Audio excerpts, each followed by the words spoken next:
Start. Para. सभापति महोदय, आग लगने के बाद कुआं खोदने की जो प्रथा है वह बंद होनी चाहिए।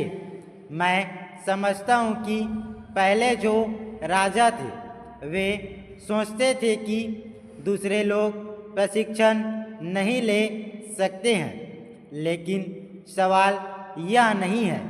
सवाल है देश में नया अनुशासन पैदा करने का तथा नई सेना खड़ी करने की।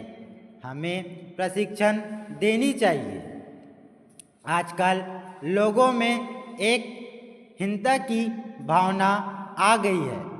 मैं समझता हूँ कि यह प्रशिक्षण इसलिए जरूरी है कि लोगों में एक नया बल, एक नया जोश और एक नया अनुशासन पैदा हो।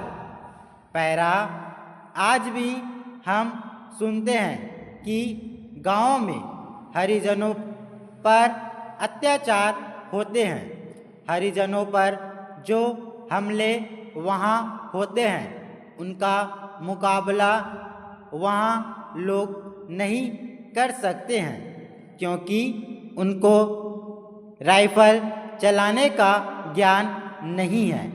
आज शांतिपूर्व हरिजनों पर अत्याचार होते हैं। मैं तो यहाँ तक कहता हूँ कि पुरुषों को ही नहीं, महिलाओं को भी यह प्रशिक्षण मिलना चाहिए।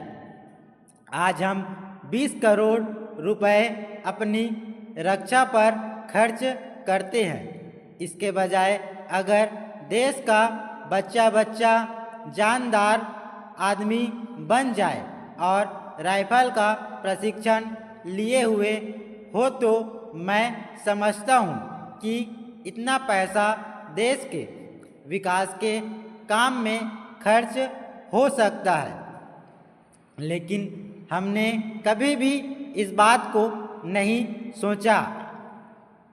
पहले जो इस देश के बड़े बड़े लोग थे उन्होंने अपनी राइफल ले ली, उन्होंने उसको चलाने का प्रशिक्षण ले लिया, यह समझ कर कि यह काम किसी खास जाति का है।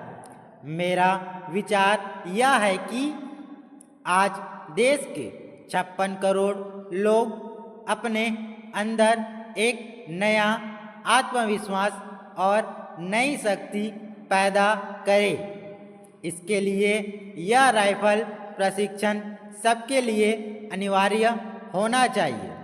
जब यह अनिवार्य होगा तभी लोगों में आत्मविश्वास पैदा होगा और एक नई चेतना पैदा होगी।